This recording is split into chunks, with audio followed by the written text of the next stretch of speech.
Attention listeners, ahead are spoilers.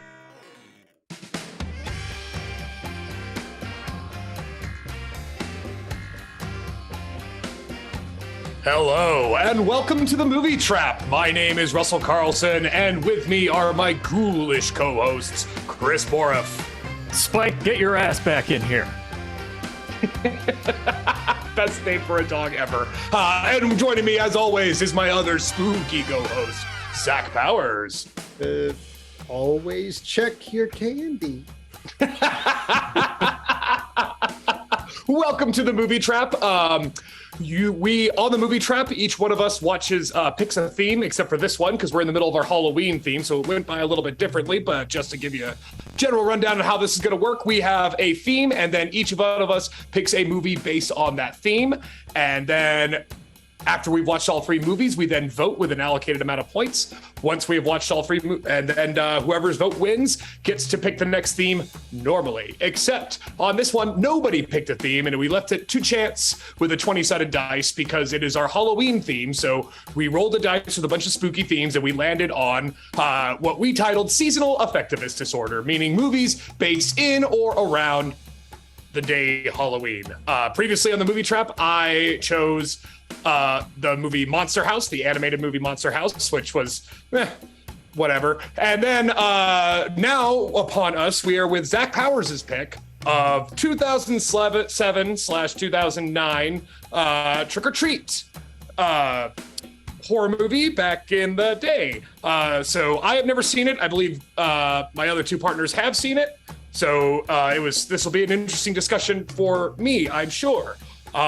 So with that in mind, before we get to the rundown of the nights that were for 4 or 5 unsuspecting people, let's get a rundown of the points. Chris Boroff, you have 3 points, bonus points to give out, and then 11 points for final voting. I have 1 point bonus point to give out with 10 points for final voting. And Zach Powers, you have 3 bonus points with 11 points for final voting. So with that in mind, let's get on our slutty cat costume with our hot dog costume date and skip on over to an adult themed Halloween party with Trick or Treat. Zach Powers, take it away.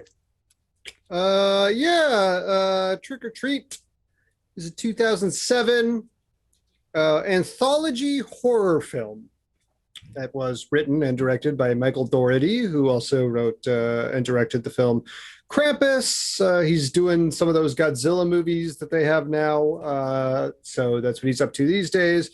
Though allegedly a sequel to this has been fully written and is starting to be produced.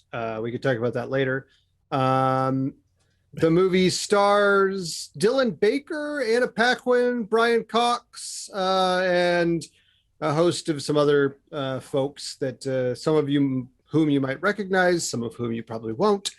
It is basically a story of the town of Warren Valley, Ohio, on the night of Halloween, and the misadventures or tragedies or what have you that befall a few different groups of revelers on Halloween night, all connected together sort of in a Love Actually way, where occasionally you'll see these characters cross paths, but usually only briefly, but also by the central character of Sam, a little boy who is a trick-or-treater in an orange sort of onesie with a sort of round burlap sack head with button eyes and a dirty pillow for a trick-or-treating bag.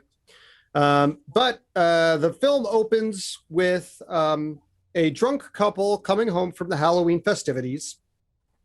The husband tells his wife not to blow out the candle quite yet because Halloween isn't over. You're not supposed to blow out the candle till Halloween is over. But she's had quite enough of the holiday, blows out the candle. He goes inside to set up sex times, and she, having had her fill of Halloween, begins to immediately take down the decorations before her mom comes in the morning. But She is attacked by an unseen assailant and eventually revealed to have been sort of dismembered, decapitated, and strung up among the Halloween decorations with a lollipop shoved in her mouth. Which brings us into the first of the main stories after the credits. A young punk kid is going about town shoving over pumpkins and, not really dressed in a costume, just kind of being like, he's just out for candy, cheap, easy candy and mischief. And he doesn't give a shit about the spirit of the holiday. He just, is a little shit. And amazing. He doesn't have any friends and he's by himself. Yeah. He comes upon one house that has the classic please take one sign. And of course, immediately begins to take as many as he possibly can. Can I say you have that coming? If you just put out a sign that says just take one, you deserve it to be pillaged within the third, visit. Sorry. Yeah. But the homeowner comes home just as he is attempting to steal all the candy. Turns out it's the principal at his elementary school or middle school, possibly. Principal Wilkins, who sits down with him and is like, when I was a kid, I used to be a real piece of shit, just like you. And he gives him a little lecture about how all these traditions that we have were originally started in the old days to keep us safe from spirits and demons and the like. But nowadays the respect is gone and no one cares. But he saves the most important, perhaps, guidance for last. Always check your candy. And only after this little shit of a kid has eaten some of the candy does he start vomiting a profuse amount of blood onto the porch before falling over dead. Wilkins drags him inside, barely escaping a few other trick-or-treaters who assume the blood on his suit is a costume.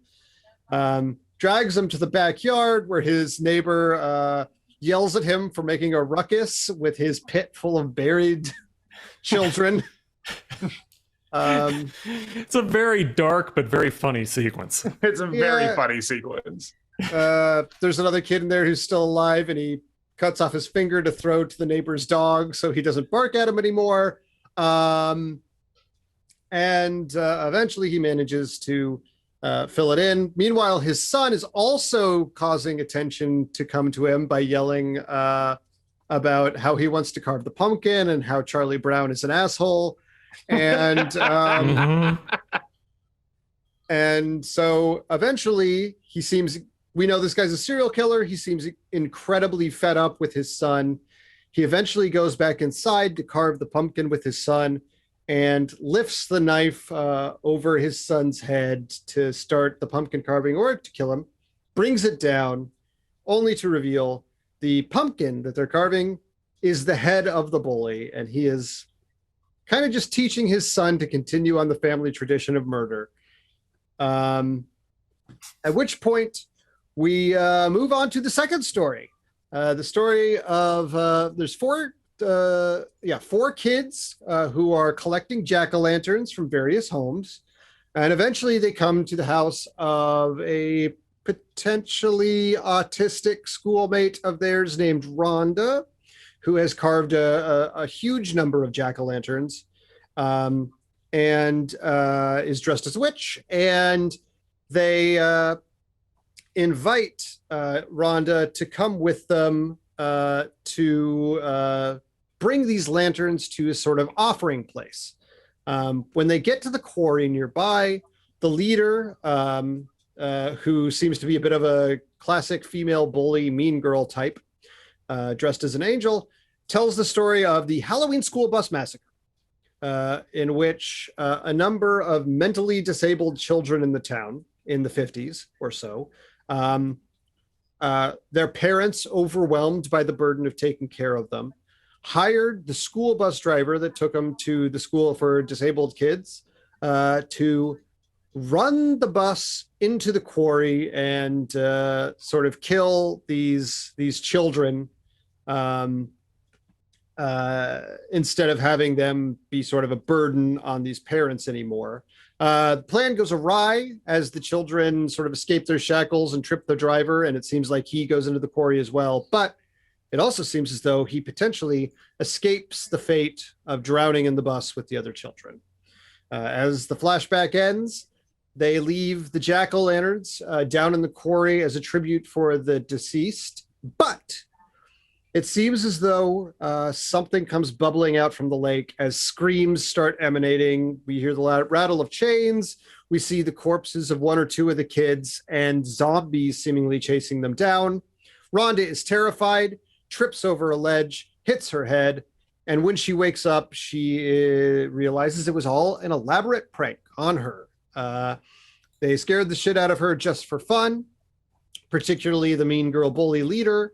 And they eventually call off the prank, realizing she's been hurt and she's terrified out of her mind. But the mean girl bully leader kicks a jack-o'-lantern into the water, its purpose having seemingly been served. And shortly thereafter, actual dead children emerge from the lake. Rhonda, still in possession of a jack-o'-lantern, manages to be the first on the elevator and closes the door against all of them, including the boy who is her crush and the younger kid who is sort of nice to her, and lets them have their fate as she walks away and goes home for the Halloween evening. The sounds of them screaming and being murdered in the distance. And of course, she sees Sam as she passes by. Then we cut to Surprise Party. We saw some earlier scenes from this particular one, following some images of a man in a black mask murdering a random reveler in the alleyways by the party. There's a group of young girls, including Anna Paquin, who have come into town for the Halloween festivities, sort of an annual tradition of theirs. They each buy salacious costumes at the local costume shop with the intent of finding dates to hook up with that night. But it's revealed Anna Paquin is a virgin. She has never successfully landed her Halloween date or anything like that. And she's getting advice from the others while they all quickly scoop up, journalists and cashiers to come with them to their big Halloween party in the woods. Lori stays behind to try and find somebody who she can maybe pick up, and eventually begins to meander back to the party, but she is followed by the man we saw murder a random partier at the big festival earlier with vampire teeth. He follows her into the woods and attacks her. But we cut to the party, and suddenly the man is thrown out of a tree in Laurie's cloak. When they pull back the cloak, we see it's the man in the mask, who, when they pull the mask off, is in fact Principal Wilkins, who ran out after teaching his kid how to carve a human face to kill more people. And as it turns out, he's critically injured. And Lori, it turns out, and her friends are not so much human. They are werewolves. They shed first their clothes and then their skin before biting down into Wilkins' neck. All the other characters they brought to the party are also dead. And Sam watches from a nearby log. In the final major segment, we cut to an old man's house. Brian Cox is a curmudgeon sitting in his house alone, scaring random children on Halloween and taking their candy when they drop it on his porch. Trying to avoid... Krieg. Mr. Krieg is the name of the character. Trying to avoid any sort of... It's the same guy we heard yell at Principal Wilkins earlier in the movie. The neighbor. But yeah, he's trying to avoid any Halloween movies. He's just getting drunk and sitting with his dog and seems generally grouchy and angry. But eventually things start to escalate. First, his house is egged. Then a series of jack-o'-lanterns appear suddenly on his lawn, and then suddenly the hallways and ceilings are inscribed with spooky Halloween messages. And eventually Sam himself shows up to attack and ambush Mr. Krieg, and sort of reveals a host of powers, the ability to sort of teleport. He can walk on the ceiling. He has blades hidden inside candy bars that he slashes at his legs with. He has sharp pieces of hard candy that he drops on the stairs, a lollipop that he takes a bite out of and turns into a blade. And eventually, Mr. Krieg, who gets a hold of his shotgun, manages to give him a good fight, shoots him a couple times, tears off his burlap mask to reveal a sort of jack-o'-lantern head underneath, shoots him right in his jack-o'-lantern head, shoots his little hand off. But that's not the end of it. The hand continues to follow Krieg around, slashing at him with the razor blade, before getting him into a corner where it seems like all is lost, before it stabs at his chest and pulls back with a candy bar on its knife. Sam begins to contentedly eat the candy bar and leave, leaving Mr. Krieg alone.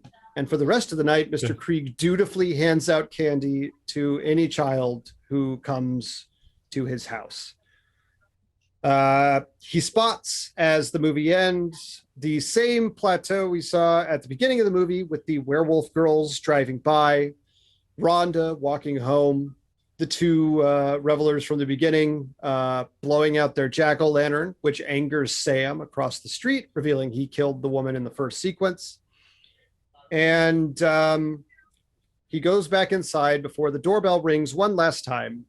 He opens it to see the kids from the bus crash. And we reveal from the burned portraits in his fireplace that Mr. Krieg was the bus driver who drove them into the quarry. They've come back for their revenge. And the movie ends with the sound of him being ripped apart. And that is Trick or Treat. Yep. Pretty fun ride. It was fun seeing it again. How was it seeing it for the first time? Well, I like I said, I went into it totally blind. It was pleasantly surprising and very short. I was impressed with how economic it was. It is 82 minutes long. Right. It's a pretty easy run. It's pretty wise to be economic on horror movies, I would say. But I also thought it was a bold move to essentially kill off all of the main characters, or at least who you thought were the main characters, right before the third act. I thought that was a pretty bold choice. And, even though it is, yes, like the overall movie is these sort of like chapters in it, the movie does a pretty good job of kind of like threading that needle of kind of interconnecting all of them in strange ways. I thought it was pretty adept in the way it did that. And the bookends are nice. And Sam's a creepy enough little antagonist to give you the willies. But I didn't find it particularly scary, but it was fun. Yeah. And it has, I even the first time I saw it, I don't know if I ever had the conception of like main characters per se. Like there's enough tip-offs of like the full anthology, like even the comic book art that occasionally pops up. Like occasionally you'll get comic book stylized art, which is very like Creep Show. I figure maybe that's an homage to like Creep Show, or even Tales from the Crypt. I feel like maybe did that sometimes. But yeah, and anthologies are just more so than almost any genre. I think probably more so actually than any genre. Anthologies are such a horror movie mainstay. Sometimes you see a comedy anthology. It's pretty rare to see a like straight drama anthology in film.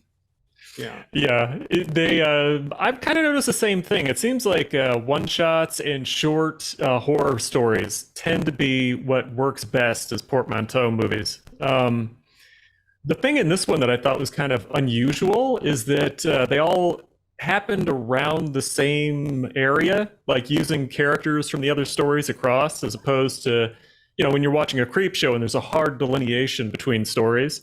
Yeah. So this one was interesting. This that is way. a Love Actually style anthology. Yeah. Okay, so there's a good example. That would probably be a great example of a drama anthology. But I guess when all the main characters died off, I was still wondering what was going on with Brian Cox. Like, I had a feeling that was who the actor was, because I don't think they showed it really clearly. And then They don't. Yeah.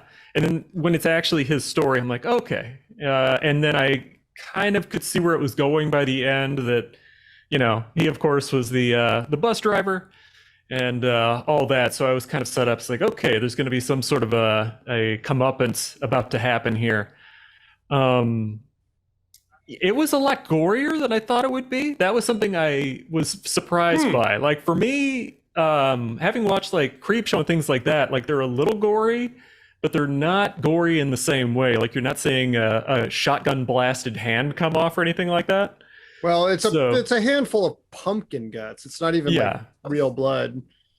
Well, but also, I mean, I think it's fair to kind of put this movie in context. In 2007, we'll get into the hold off for the releasing when it was actually shot. But I mean, the Saw movies were all the rage at that point, right? Mm-hmm. So like, I was actually pleasantly surprised for how toned down the gore and the violence was compared to its contemporaries. Because this is like early aughts, right? So we're kind of like right in the all that gore porn and like torture porn stuff was happening. But this one, it was just funny to me because normally you wouldn't see like that level of violence in a PG-13 horror film, because at least I haven't seen a lot of them recently in a modern sense. It seems like they're all a little tamer. They're a little safer as to like what they do. And they also, like a lady gets her head cut off right at the start. So it's a really bold open that I kind of loved. The way that this, so like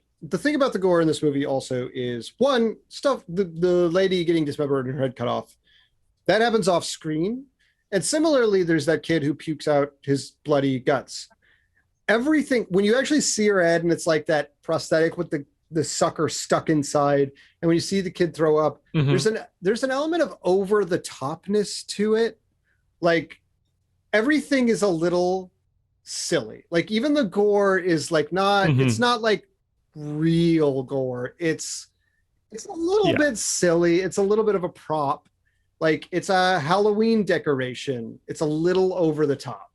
There's even Sam getting blown apart, like, he's full of pumpkin seeds. You know what I mean? Like, I do love that that Sam's hand is like genuinely a child actor's. Like, you could tell that's like a 5-year-old's hand. But Well, one of the trivia things I saw was that the child actor that's playing Sam is the same kid from the beginning of the movie who's Peeping looking Tom, into the dressing rooms. Yeah, the Peeping Tom kid. Yeah. And that's they used an actual kid. Yeah, and you know what? It's an effective amount of spooks with that, just the silhouette. You always kind of like the monsters, the bad guy, where you could recognize him from his silhouette, but yet they can blend in anywhere, especially a creature. And when it's Halloween and you got all these little kids running around in all these random costumes, the movie is very much, I think Zach's right that there's a level of absurdity that they're comfortable with, but it doesn't push over the line. It very much stays right on that, because like, this reminds me of a film of like that I would watch like when I was in like the 5th grade, and like we would rent it and and we would find it really, really scary. Like, it would really, really, really be spooky, but it would be cool and fun, and you'd be like, wow, that was a great ride. Because maybe it's just because they kind of the way the anthology goes, you're kind of prepared for each one to kind of meet their fate. And once you start getting into a rhythm, like by the time the Brian Cox fight with Sam happens, you're sort of aware, like, okay, I now know that this is what Principal Wilkins was seeing, shaking on the things, and then the way that it interconnects all of it, I would find that really cool if I was like in the 5th grade. I would find that very, very cool and very spooky. But now, being, you know, in my late 30s, I admire the technique, and I admire the you know, the way it's done, and I find it refreshing that movies are still kind of made like this, or were made like this, you know, some 20 years ago or so. Mhm. But like it's kind of fun that horror movies can still just be tacky and still just be, you know, kind of cliched out. And even this movie kind of plays into those cliches, but it just sort of makes you lean into that punch with the Anna Paquin character being like the virgin. You think, oh, well, here's our Laurie Strode, you know, she's gonna save the day and everything. Yeah, they do a classic reversal on that where it's you know, Little Red Riding Hood who turns out to be the werewolf. Yeah. And when we were starting, it kind of leaned into like a vampire thing with Principal Wilkin and the mask and the vampire teeth. And I'm glad it steered away from that. But then it just hard left. Oh, how about werewolves? You don't like vampires? How do werewolves grab you? You know, like, so I kind of admire that. It sort of reminds me of what I always feel like the American Horror Story shows try to do, but don't do nearly as well as this film. Is it like pastiche? I haven't really watched the American Horror Story outside of a couple episodes of the first season. I don't know. I don't give a shit about the American Horror Story. The ones I've seen are bad. Like, I don't like them. That's fair. Okay. I don't like Ryan Murphy in general. He just made that Dahmer show, and everybody, I mean, most people are like, oh, this is like a lot of Jeffrey Dahmer's victims' families are like, this is a really bad show that empathizes with, glamorizes Jeffrey Dahmer, and re-traumatizes and exploits the death of our family members without our permission. Like there was a guy who an entire episode is about, who his family was like, they didn't ask us if they could do this. So fuck Ryan Murphy, to be honest with you. Yeah. He didn't need to give fucking Jeffrey Dahmer a 6-pack and then like take these people's deaths, horrible deaths, and make it into entertainment. Yeah. Without even asking their fucking families. Yeah, fuck that guy. I don't give it. Yeah. That was terrible, because it's like it's the entire thing leading up to this with like true crime podcasts and things like that. Like, it's all kind of bothered me on a similar level, where it's sort of glorifying the criminal on some of them, but also like it's, you know, real people's traumas that is being mined for entertainment. So I've always felt a little odd about those. Dahmer and what you just said is kind of like the most easy to point to thing I can think of as like an example of that, and why it's always kind of bothered me. Yeah, and that's the level of like kind of where it goes into just sort of tacky silliness that Trick or Treat is kind of aiming for, versus just like absurd sort of just. It gets to the point where it's almost silly, and that's why I think that it was nice that this movie, and I also thought it was funny that like not too long after this, Anna Paquin does like True Blood and shit, you know, so like I find that pretty risible too, that because at first I thought she was another vampire, I thought they were actually vampires, and then the wolf thing showed up. Oh, okay, now I get it. But then that's why I was like, oh, this is just like the prequel to True Blood or whatever, another show. Yeah, I mean, werewolf. I mean, so obviously the werewolf one for me, like a lot of the point of that particular short is, I don't know, like the way those characters are introduced and displayed, and the way they attract people is like very, like, obviously, like they have like a lot of cleavage in their costumes. They hire, like, they're very sexual and sexualized. And I think that Michael Dougherty had this punchline where he was like, well, we spend the entire like movie where like, if you're watching it, you want to see these characters strip, and they strip, and then they keep stripping, and they literally tear off their skin. Like, I think that was literally the joke for that particular sketch. Yeah. Right, and it's also setting you up for a familiar premise that you're used to in horror movies. You know, bunch of girls go off in the middle of the woods, the one virgin tags along, you know, sex and hijinks, and then a bunch of murder happens, and it kind of plays into that expectation. And one thing I noticed at the beginning of the movie this time that I didn't notice before is that I didn't mention it starts with a little old reel of like guidelines for Halloween, 50s sort of like, oh, this is what you should do for Halloween. But then also it cuts immediately to a local reporter saying like, oh, at Warren's Valley, like, it's Halloween. And she says all manner of zombies, werewolves, and demons and demons of all kinds have descended on Warren's. And it's like, okay, so these are the things we are going to encounter in the movie. Upon rewatching it, you'll like notice, they like set you up for that. Mm-hmm. That's pretty cool. I mean, that's for a movie of this like to kind of reward rewatches, because you could pick up, so like you see when the girls are walking down the street, the first couple from the beginning presumably on their way to the party they're about to go to. Their dialogue, when you know they're werewolves, their dialogue about Halloween's past is like, okay, they like, you can, yeah, they're talking about eating people. She literally calls Anna Paquin the runt of the litter at one point. Yeah, right.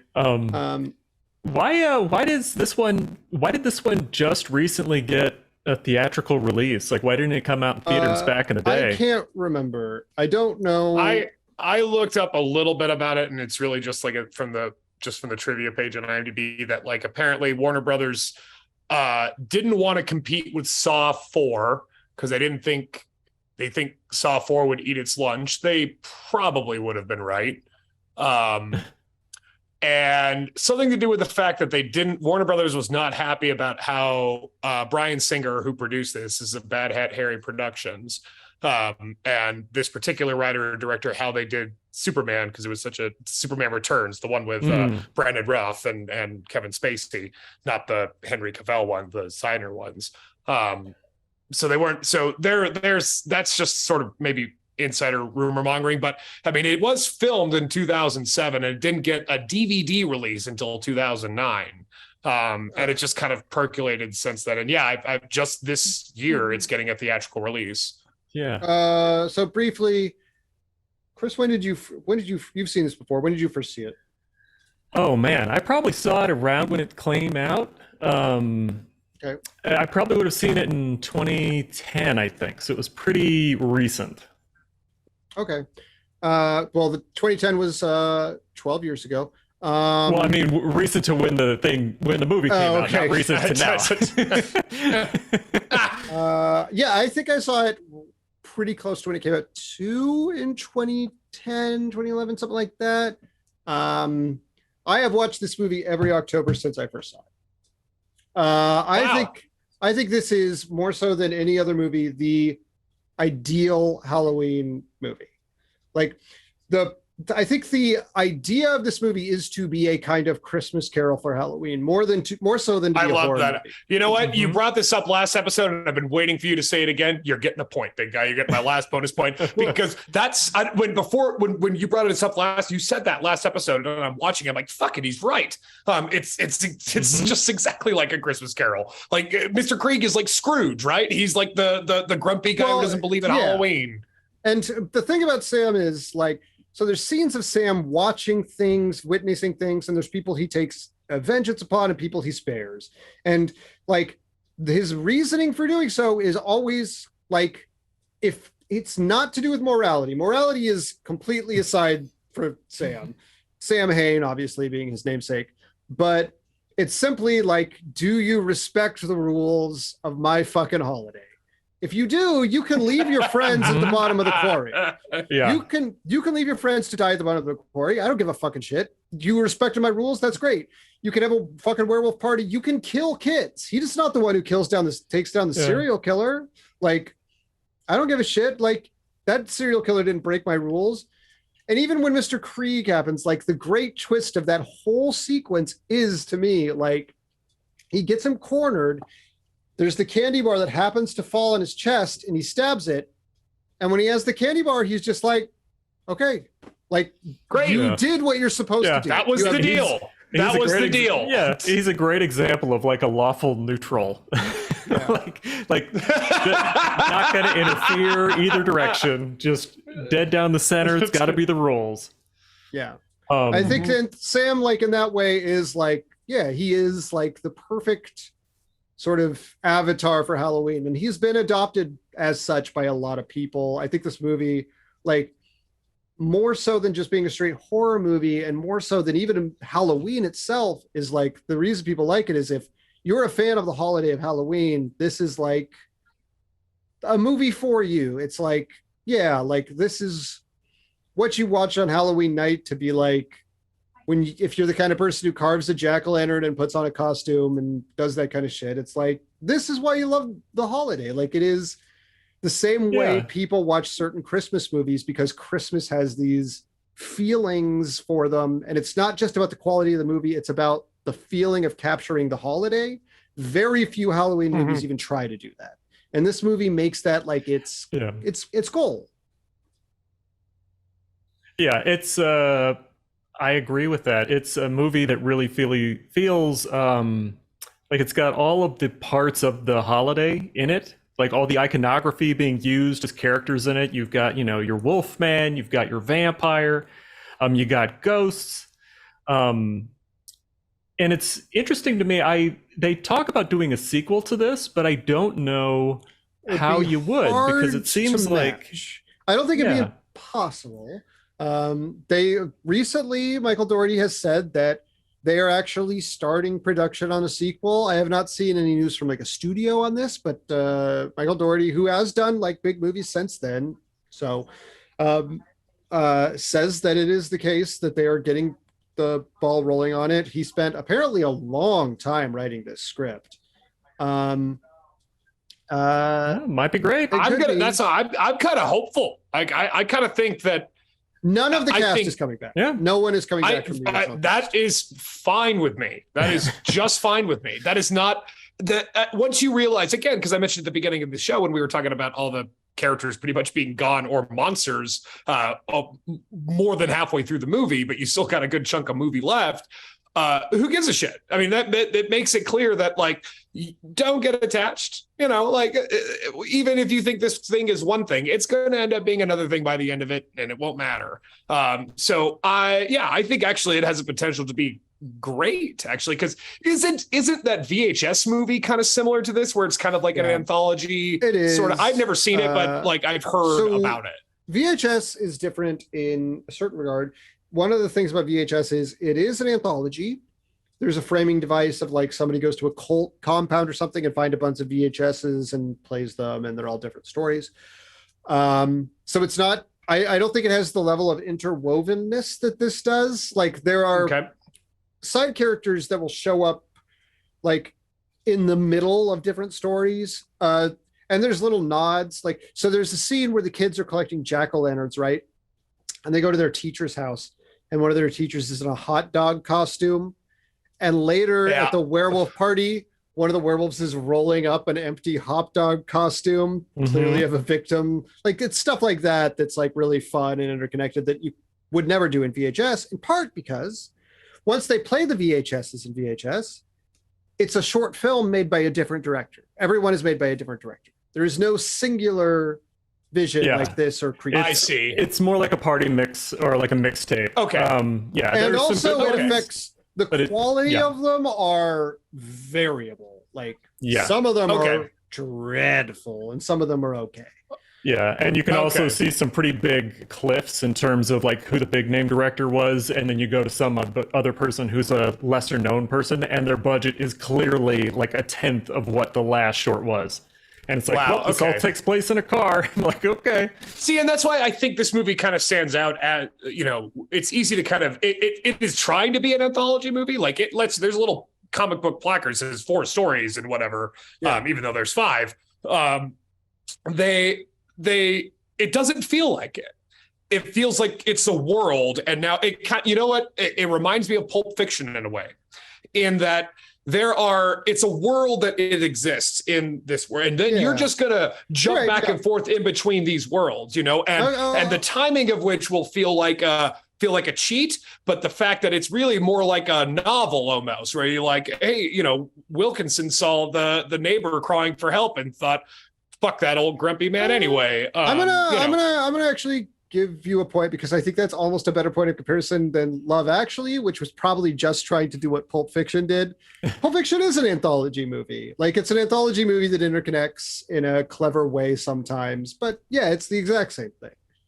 Right. Whereas, like, when you took, but with most of the, like, even a better one would be like Ballad of Buster Scruggs, the last Coen brother movie that they did, which is straight up just thumbing through a book, and each one's a different chapter. They're all variations. I mean, but they're all very Coen brother, right? That's not like, you know, there's not a real whole lot of difference in style substance outside of the context of the stories.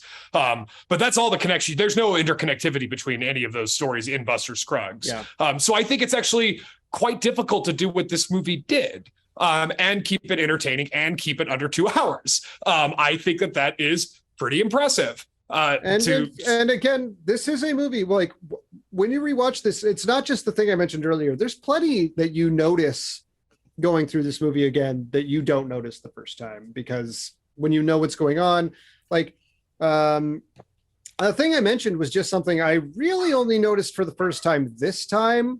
But the little bits and bobs of like people intersecting and like cameos in the backgrounds from other characters, like the way there's a timeline, it's like a non-linear timeline, obviously, because it starts and ends at the same moment in time, and then shows later in the night and earlier in the night, you know, at different points.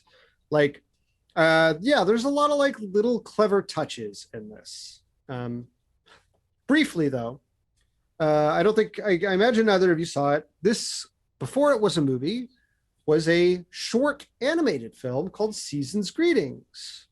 I actually did see this one. I remember seeing it way back in the day, I believe, as a special feature on the DVD of Trick or Treat. It is on there, yep. Sweet. I saw that one. I don't remember it at all, though. Oh, it's about Sam. It's super short.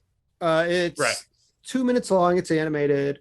It's a kid. It's Sam, though this is the first introduction to Sam, so you wouldn't know it. You'd think it was just a kid walking home from trick-or-treating. All the lights are out, and it's getting late in the night. And he's walking home, and there's a shadowy figure stalking him. He takes a shortcut through an alley, and the figure looms over him, like clearly intending to attack him with a knife. Like a cat howls, and there's like clearly like something bad going on in the alley. And then you see Sam walk out, but now his trick-or-treat bag is obscenely full, implying that the corpse of the attempted murderer is shoved into his bag.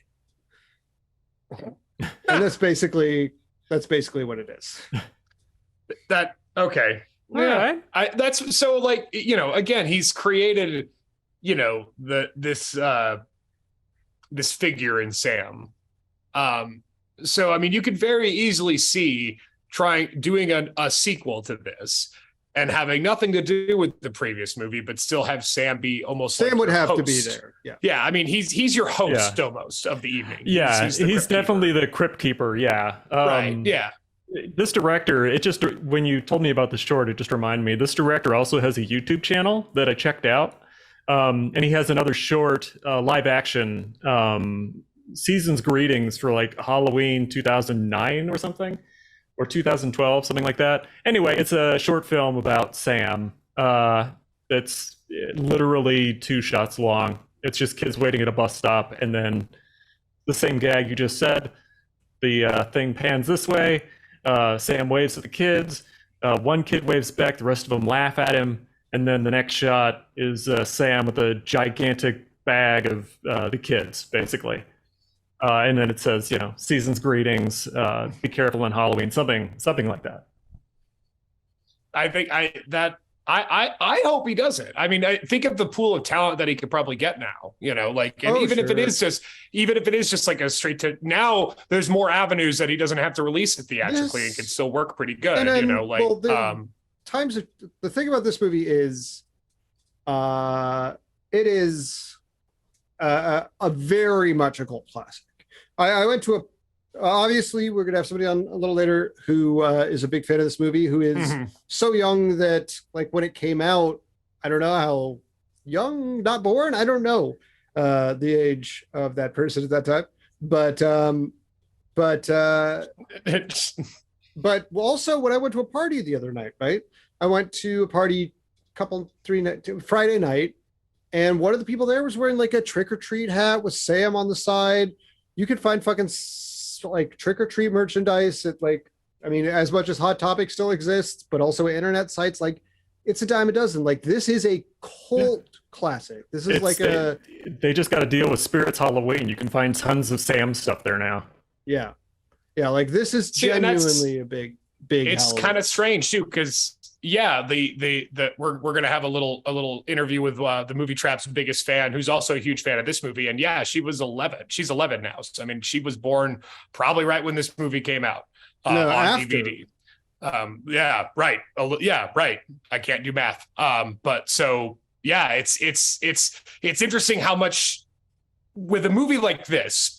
That's how you know it's kind of when it plants out into the ether, you really don't know what it could spawn out of that. So I actually think that now would be the great time to do a sequel to this one, because he could probably get a lot of attention and stuff. I mean, sometimes good cakes take a long time to bake, and you're talking to a Cormac McCarthy and George R.R. Martin fan. So like sometimes they take a while. So like George R.R. Martin, at a certain point, the George R.R. Martin cake is they're never going to happen. Done. But hey, it's never going to happen. Eventually, prove me wrong, George. Prove me wrong. After a certain amount of time, you leave the cake in the oven long enough that it's ash. Yeah, it's also like, we've talked about this before, but it's like there's a certain point at which the world building becomes so top heavy that I just don't care what's happening anymore.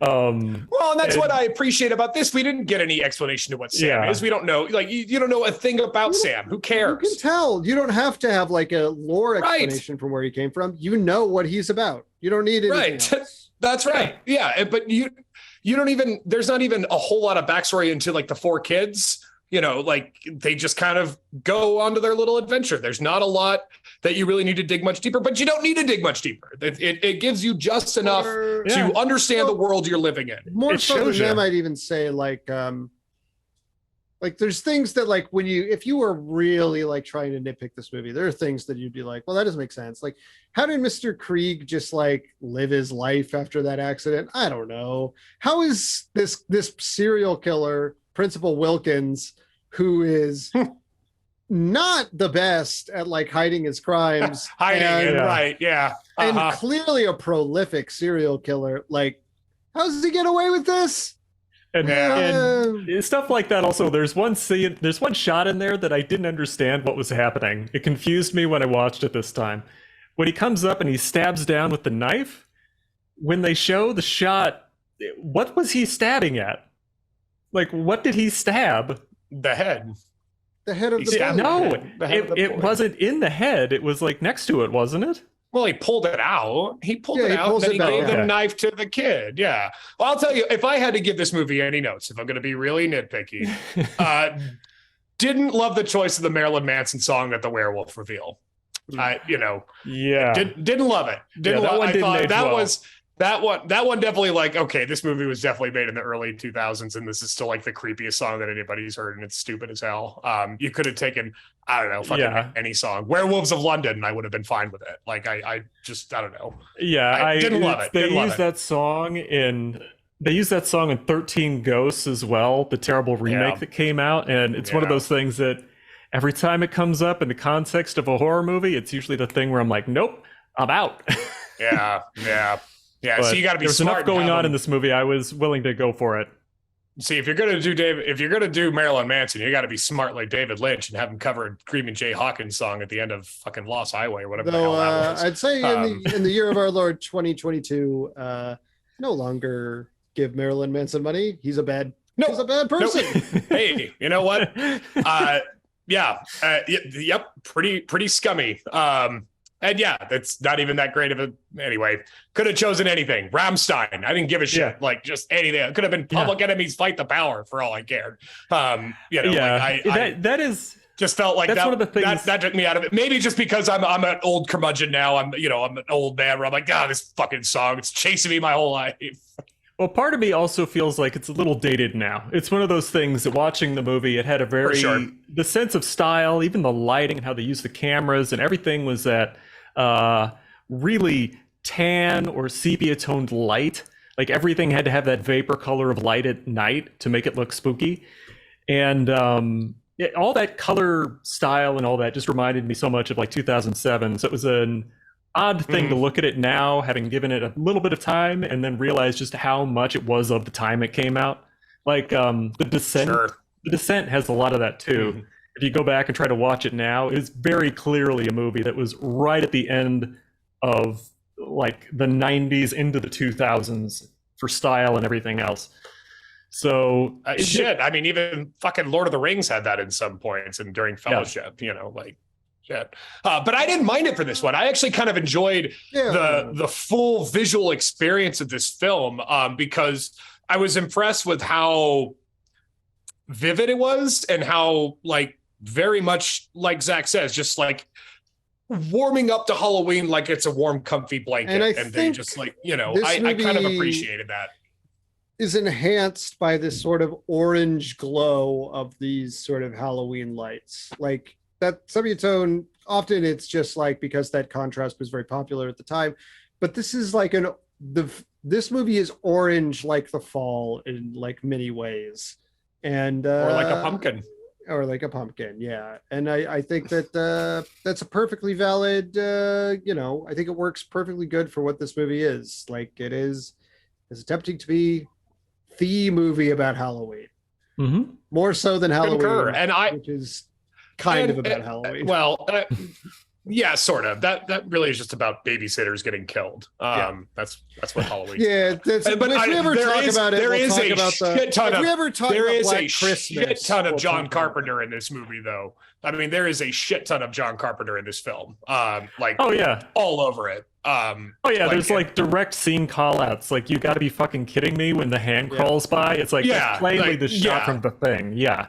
I even read that like Brian Cox designed his character to look like John Carpenter. So like John Carpenter's fingerprints are all over this movie.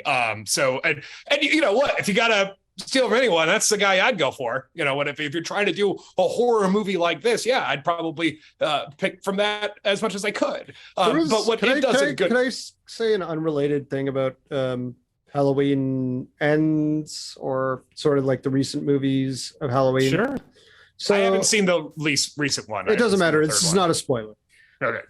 So I guess at like something event for Halloween Ends, the person who played Laurie Strode in the Rob Zombie ones met Jamie Lee Curtis and something Harris. Yeah, something J. It starts with a J. But Jamie Lee Curtis didn't know her, hadn't seen those movies, and in this horror group that is a lingering thing from a horror group I was in a long time ago. Some people were like, seems really disrespectful, that she just didn't know this person who played her legacy character. And my first thought was well, I hope this person never meets John Carpenter, because John Carpenter hasn't watched a Halloween movie since 1981, my man. He's not seen any of that shit. He absolutely gives no fuck about the Halloween series. Yeah, it's always funny to me when people think that there's a lot of thought or anything more than just actors showing up for work when that stuff happens. If you were to ask me who the producer at another company was, I wouldn't know who they are probably unless I had worked with them. Yeah. So, Jamie Lee Curtis probably wasn't getting paid for any of those movies, so she didn't really know about anything outside of H2O. Also, the Rob Zombie Halloween movies fucking suck, so why watch them? I haven't seen a Rob Zombie movie that I've liked. So I never saw the Rob Zombie Halloweens because didn't care for House of 1,000 Corpses, didn't care for Devil's Rejects.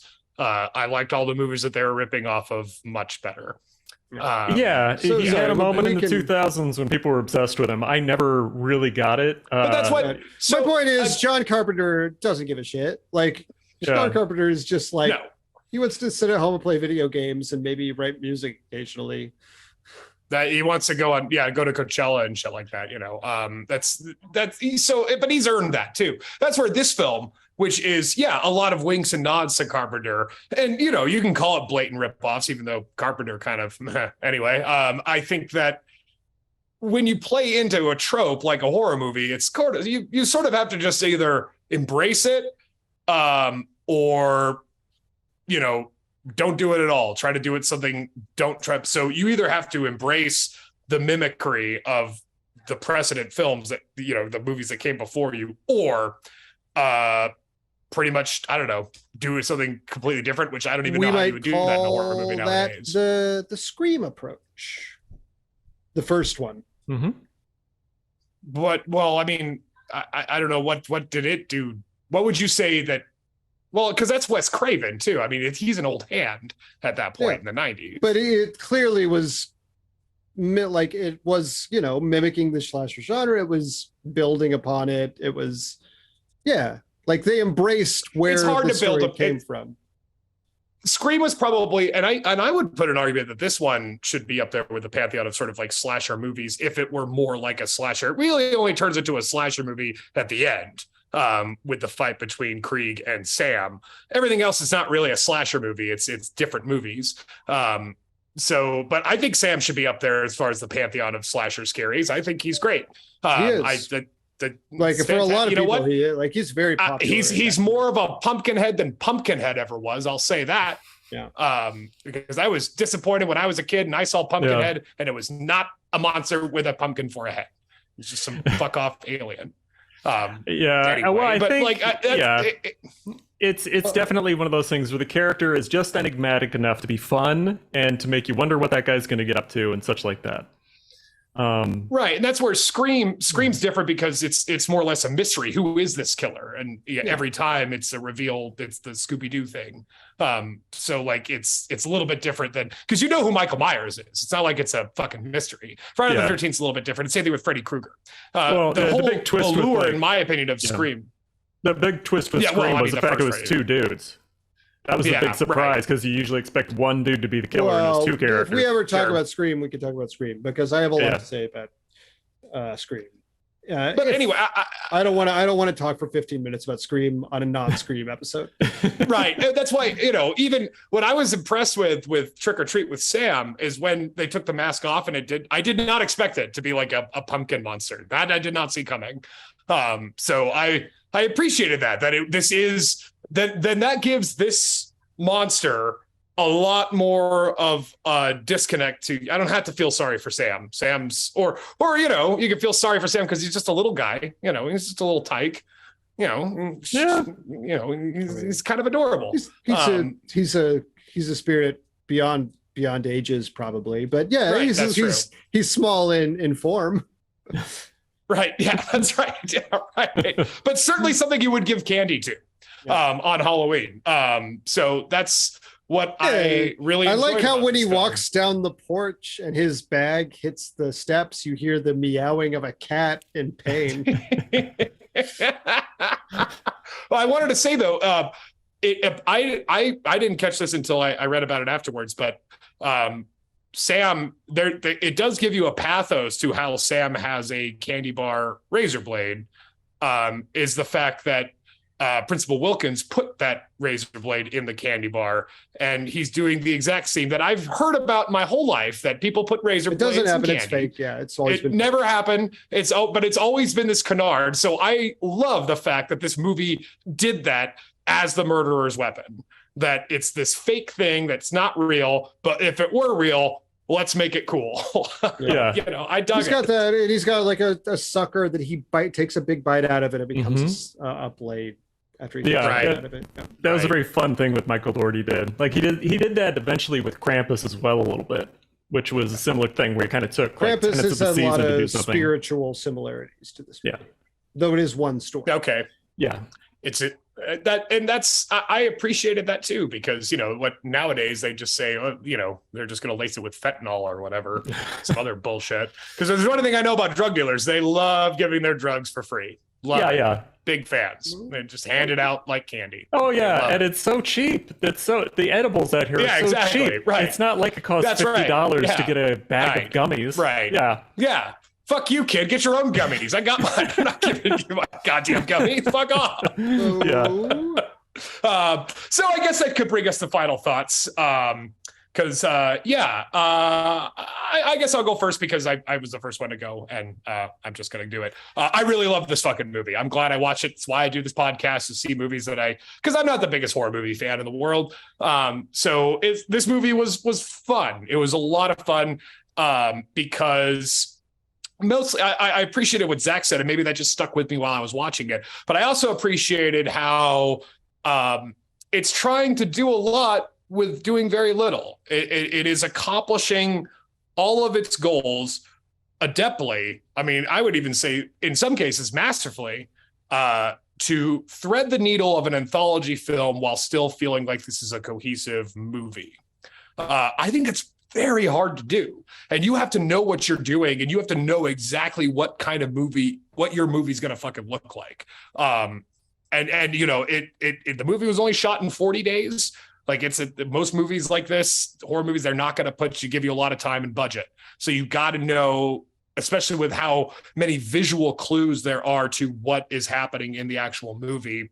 That takes a lot of foresight and preparation, and it showed. And I hope he does make a sequel, because I can only imagine the amount of talent and freedom that he would probably more likely have today than he would doing a contract film with Warner Brothers. So I thank you, Zach. This was a lot of fun. This is going to be one of my new Halloween favorites, because this movie was a blast, and it is exactly what you would want in a scary the last time I really felt this was like last year when Netflix released those Fear Street movies. I really enjoyed that, because that was, again, more of a celebration of the form than it trying to be a new form of itself. So I really respect and appreciate that when you could do these homage films and still kind of put your own thing on it and have it last as long as this movie did, despite the studio's best efforts. Pretty good. Not bad at all. So yeah, thanks. That was fun. You want to go, Chris? I submitted, so I usually go last. Yeah. Spinner usually Why don't you last. go? Oh, okay. Yeah. Okay. I've always loved Trick or Treat. I loved it when I first saw it. It is a movie that is definitely on our holiday rotation. Like, we would be watching it even if it wasn't on the movie trap. I've always kind of thought of it and wondered, like, when this guy's going to do more stuff. I really enjoyed Krampus. It's funny to me that, like, specifically getting good horror anthologies, like, there's really high watermarks, and this is definitely one of the ones that's up there. Like, Creepshow, I think, is probably the best. But it's strange to me that you don't get more of these that are this level of quality. I guess it's probably just because it's so hard to write multiple stories that we're all of a similar level of class and sort of artistry and like workmanship that they put into it. Can I ask you a question real quick? So yeah, I love this one. Yeah. Have you seen the Mortuary collection? I haven't yet. No, that's pretty good. I think that's one of the better horror anthologies. That's this is my favorite. Trick or Treat, spoiler alert, is my favorite horror anthology, I think, even above Creepshow. The Mortuary collection, which came out a couple of years ago, pretty good. I think it's a really solid little horror anthology movie. Great, I'd love it, because yeah, I had also had kind of the similar experience you did with watching a bunch of the VHS movies. Like, there was those are so hit and miss. Yeah, there's like a couple of good shorts and then a whole lot of stuff you just watch. So yeah. Yeah. Clancy Brown acts as the crypt keeper character for the Mortuary collection, and Clancy. Cool. Badass. Yeah. Okay. So that's a fun one if you're looking for more Halloween anthologies. Sure. So I guess if you're done, I'll just say my piece. I watch this movie every year for Halloween. Like, I feel bad because like last time I think I did Wet Hot American Summer was my previous one before this, and now it's like I've just picked two of my like two movies I just fucking really love that are of the season that I watched them. He went Zach top shelf. But the problem, we got this like, and I debated not doing that because there are really good like take place around Halloween movies that I considered submitting. This is like, but it's the seasonal. This is the seasonal topic, and like this is the movie of that topic. Like this is to me the Halloween movie, and like I consider like Ginger Snaps and The Guest, and there's a fucking ton of these movies that I think are like spectacular that people don't know. May takes place around Halloween, I believe, and that's an interesting movie. But you know, like as much as you were talking about a dearth, like there's a lot of really fun movies that take place around Halloween that are just fuck. Some of the Addams Family movies take place around Halloween, but this close. And those movies are fun as hell. Like I love them. But this, it's just the Halloween movie. Like, and I know there's like, I think there's an anthology topic maybe in our list too, and this would have done well there, but I couldn't resist. Ultimately, I couldn't resist. It was just like, especially since Russell hadn't seen it, it was like, I don't know. If you're going to do a movie that takes place on Halloween, it's got to be Trick or Treat for me. Like, I'm going to watch it anyway. I'm going to fucking watch it anyway. Might as well kill two birds with one there you stone. go. Right. That's right. That's right. That's right. Work smarter, not harder. And that's you know, it's funny you brought up the Addams Family because I read apparently that part of Doherty's inspiration for the design of Sam was an old Charles Addams illustration where it's a bunch of pumpkins in a patch and there's one pumpkin like carving a face into itself. That's kind of where he got the inspiration for that. So it's funny that you brought up the Addams Family. Okay, well, this was fun. This was, I get why you went for this, Zach, because as far as like Halloween movie, I mean, this movie practically reeks of candy corn. You know, like this is a great Halloween movie. I feel like you should open the DVD case and a little scream should come out. May I say one other thing about this movie that I appreciate that I forgot to mention? One thing I actually genuinely love about this movie in terms of how it thinks about Halloween is that the vignettes are so purposeful in thinking about how Halloween is different at different ages. Like there is a vignette for when you're a kid and you're going trick-or-treating. There's one for when you're in college and you're going to a big fucking drunken party. There's one for when you're like a middle-aged handing out candy. And then there's one for when you're an old person who's like, I'm fucking done with these kids. Like, I just love how they think about Halloween, not from one perspective, but from like how it evolves in your lifetime. Because few holidays evolve like Halloween, I think. Like Christmas is... and how you Christmas treat is it. One thing when you're a kid. And then when you're not a kid, it's always kind of the same shit. Halloween really... A pain in the ass. Yeah. Halloween grows. Like there's that period in your 20s, maybe your 30s, where it's like Halloween's a big fucking party. And then like you have to do it for your kids. And then your kids are gone and it's like, I'm done. Christmas, I feel like the other holidays are, like... Yeah. Okay. I'll give you a point, Zach. You got me. I had thought about how it evolves in my life. I just always just kind of like, oh, it's Halloween, and just sort of accepted it. So yeah, that makes sense. That's sort of the takeoff of your own other point that I gave you about the Christmas Carol thing, right? Because you have the Ghost of Christmas Past, the Ghost of Christmas Present, the Ghost of Christmas to Come. So it kind of fits in that motif as well. Yeah, fucking good movie. It was a lot of fun. Okay, well, before we do our quick little interview review and get Chris's choice, because that's what I wanted. I'm really more curious to see what Boris got for us, if he's going to go soar a horror movie or just throw a fast one on us. But we'll see. So before we get to that, let's get to the points, because points were divvied out. So Chris Borif, you have 11 points for final voting and 2 bonus points to give out. I now have 11 points for final voting because I got a point from Zach about the Pulp Fiction thing, with no more bonus points to give out, because I gave Zach Bowers my last bonus point about the Christmas Carol comment, because I think it's very apt. And then Chris Borif basically gave him the same point for almost saying kind of the same thing, but about the stages of Halloween and how we evolve from child to adulthood to old manness. So yeah, that's where we're at. And Zach has 12 points for final voting. Personness. Yeah, there you go. Okay. With 2 points for final voting. Okay, Chris, so it is your turn to be a little gloomy about the sun drifting away and the leaves falling, but it is the spooky season of Halloween. So what are we doing?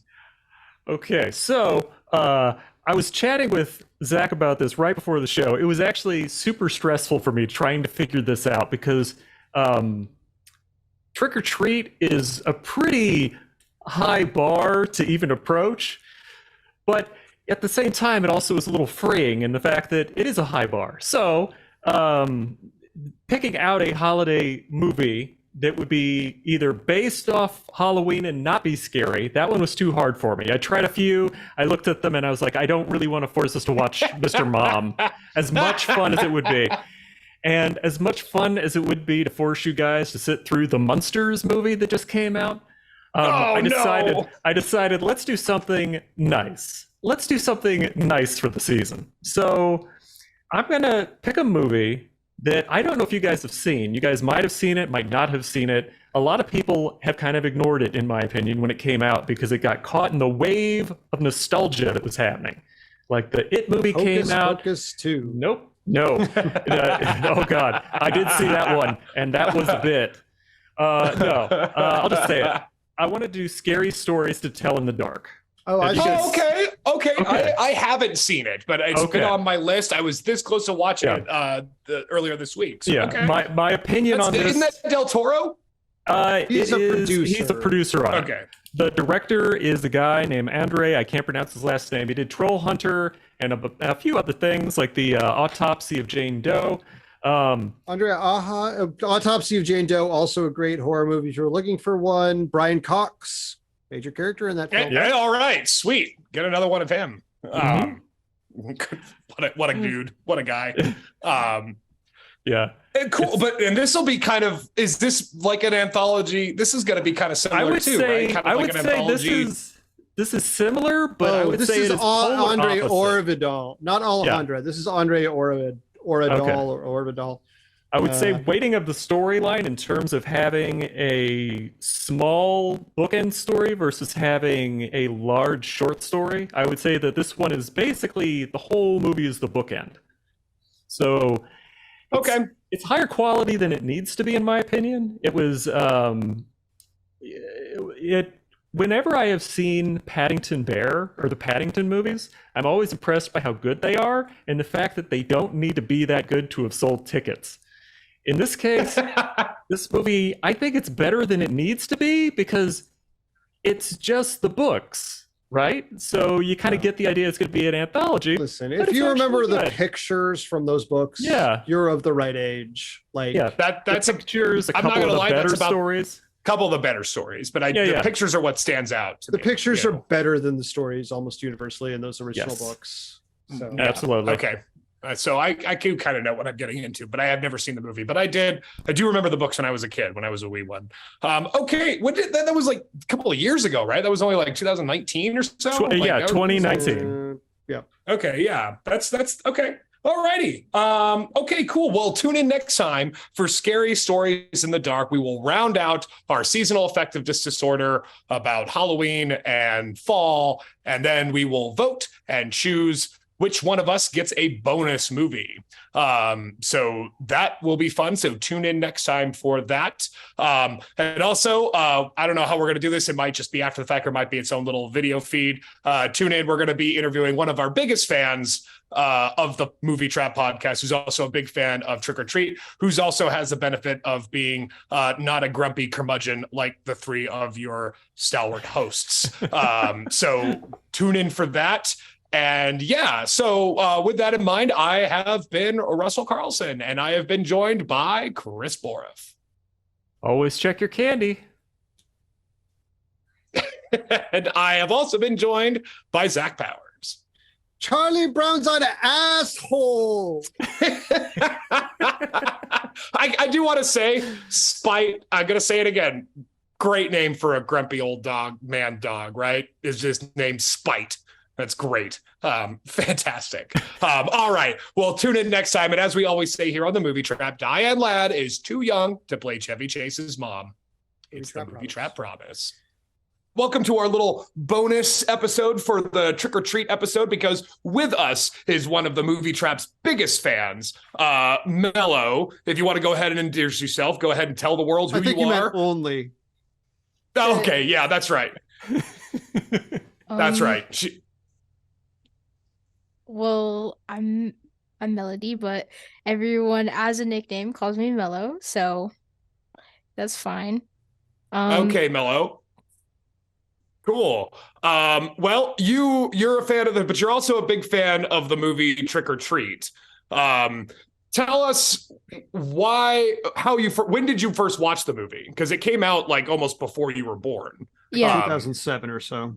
Yeah. So basically, how I watched it was we were at the Halloween store last year, and I was like, he's pretty cool.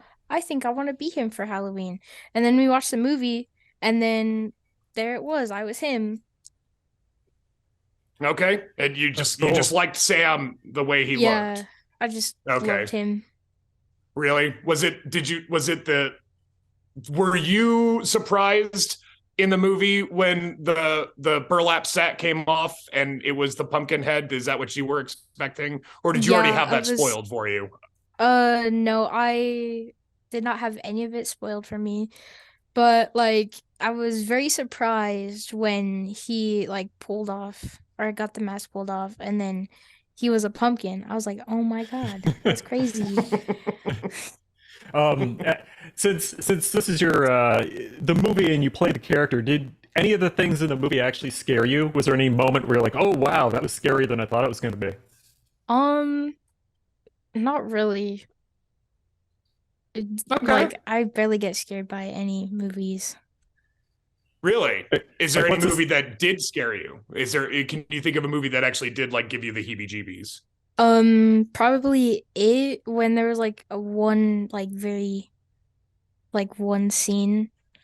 It's where it's where the girl's in the bathroom and blood just shoots out from the sink. Mm-hmm. That scared me. I was like, oh my God, nope, I'm never going to a sink again. Yeah, that scene was in the 90s one, and it freaked me out too as a kid. I'm right there with you. Also, I first watched it when I was 8. Yeah. That scene is also in directly adapted from the novel, so that's an original, a classic all the way back to the beginning of that story. Yeah, you can tell that Zach's the reader in this group.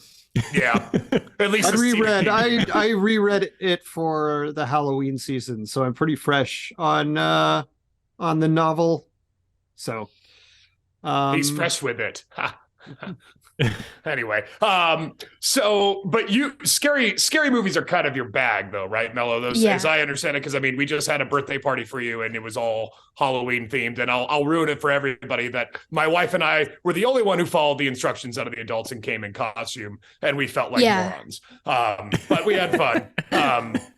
Even though, because we tried to go as Adam and Barbara Maitland from Beetlejuice. But I But ended up, as Mello correctly pointed out, I ended up just looking like fucking Jeffrey Dahmer. So that's confused everybody. So yeah, it was a rounding success. But anyway, scary movies are like you're a big scary movie fan. Like you love yes, the very scary season much. and stuff. When What, did that start? Oh, When go did ahead. when when I started like liking scary stuff? Yeah. Well, since I was little. Okay. Like, there's always been my thing. Um, not to step on the toes of Scream, but what is your favorite scary movie? Well, even though I did have a Scream like birthday cake, It's true. I don't know. It's probably Trick or Treat or Halloween, I think. The original one? Yeah, like the very first Nice. one. How do you feel about The Thing? Have you seen it? No, I haven't. Oh, it's the I've same like director as seen Halloween. like clips of it, but Mhm. I haven't seen the full thing. Yeah, you should watch it at some point. It'll freak you out. It's a It's good good. one. I believe I instructed your guardian to put that in front of your eyeballs if you like the original Halloween. It's probably John Carpenter's masterpiece is The Thing. I mean I would argue it's his best movie. Halloween's the one that made him kind of the guy, Yeah. but Thing I think is his best movie. It's definitely more of the sci-fi sort of Sci-fi realm, horror but kind of. yeah. Which I'll Yeah. admit, I don't usually go for sci-fi horror. There's only a couple of exceptions for me, but The Thing is one of the ones that works. Yeah. Pretty universally like them. Sarah, my wife couldn't get through it just because the dog scene. She had to turn it off. She's Yeah. like, I'm not doing it. Can't. I do mean, my Sarah also has a similar thing with the dog scene. However, for some reason, she's been seeing that movie since she was probably Melo's age. So she just sits through that sequence and it doesn't freak her out at all. I mean, I probably saw it when I was about Melo's age too. I think Shanna was younger. uncomfortable with the dog scene originally, but also when the last surviving original print came to our local theater, it was her idea to go and see it. So it. Okay. The She had Thing no is one to one blame of but her herself. one of her Yeah. absolute no, she had seen it before that. She wanted to see it again. It's one of her absolute favorite horror movies. Absolutely. So There I'm you have actually it, Mello. I'm really curious about something. So that was a cool Halloween costume, Mello. How'd you make it? Well, I actually got it from the Halloween store, so Okay. I did not make it. Okay. But it would be cool if I did. Yeah. It's- Apparently, Is it- Trick or Treat the movie, the paraphernalia is all over the spirit at Halloween. They're all over Yeah. the Trick or Treat madness. They still have like tons of it when we went. Okay. Let me ask you this. I have read relatively recently even the director has said that they're planning on making a Trick or Treat 2. Is there anything you would hope to see in a sequel to Trick or Treat?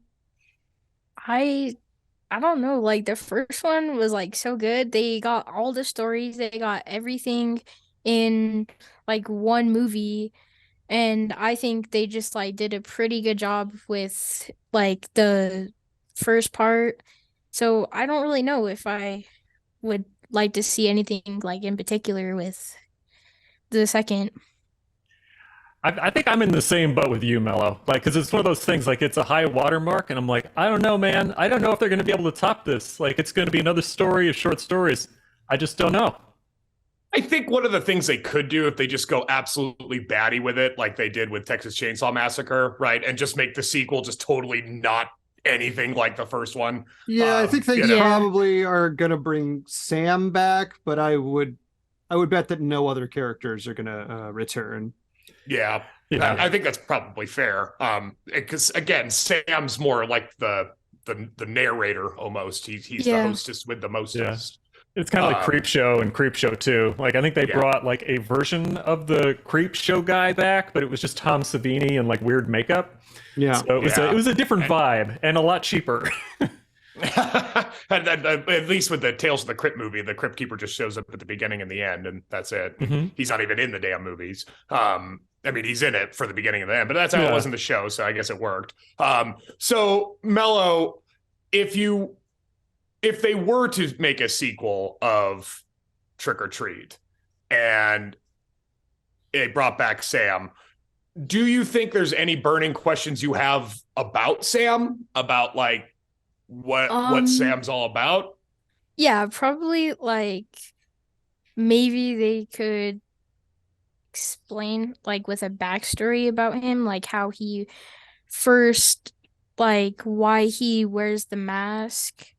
Like, is it only because he's insecure that he's a pumpkin that's like scary? Or like that's just his OG thing is just to wear the mask to hide that he's a pumpkin underneath? Yeah, That is a good question. Yeah, one of the things that's freeing about an anthology where you don't have to worry about characters too much is, they could literally make it a period piece that takes place at any time in history, be it semi-recent history or hundreds of years ago. So they could definitely try that too. Yeah. I would like two extremes on that. I would like part of it to be set in like the 1800s and the rest of it to take place on a space station. I would want like a real extreme break where it's like Ghosts of Mars or something. That'd be cool. Okay, right. Or Jason X, Sam comes out with a metal mask and everything. Yeah, I would love that. Really silly. All right, Melo. Well, I want to thank you for joining us. But before we go, I do want to ask you one very important question. And folks at home want to know this. You're a big fan of the podcast. You can go ahead and say it. Who is your favorite host and why is it me? Well, God, it's so hard to decide between because I have two favorite hosts. Okay, and one of them's definitely not me. Well, one of them is you. Oh, shucks. I don't feel like hurting any feelings here, but do it. So I think you and all right, y'all want to try to guess? So it's Russell and someone else. I'm gonna say Zach. I'm gonna Zach too. I'm going to say the electronic voice at the beginning of the podcast that says we're going to spoil things. That's the best. But no, my two favorite are Russell and Boris. Aw. Thank you. Thank you. It's his soothing baritone. It's the film school. You guys went to film school. My only favorite thing I love about Borov's camera is the corn. Because of the corn song. Yeah. Corn, it's got the juice. You got it. Every time I watch the podcast, I look at the corn, I'm like, it's corn. Mm-hmm. Yep, this is from my my sister-in-law. She found out that I loved corn and then gave me the little corn guy. Have you named Well, this is a corny story. I have not named the corn yet. If you have an idea, you can name the corn for me. Red. Red? What, you want to call the corn red? Okay, we'll call the corn red. Alrighty. Well, Melo, we're going to go ahead and get into our actual business, but thanks for joining us, and I'm glad you enjoyed Trick or Treat, and thanks for watching the show and the podcast. We appreciate it. I'm always your first viewer and first person alike. All right. Thanks, well, Noah. you just keep up the good spirit for us, and we'll keep on pumping out these episodes for you. All right. All right. Take it easy, Melo. We'll talk to you later, Melo. All right. Bye, guys. Bye. Bye. Trick or treat! Aren't you guys adorable? Thanks, Mrs. Henderson. That's a great costume. Isn't it just perfect? You want a drink or something? It'll be our little secret. Sure. No, thanks.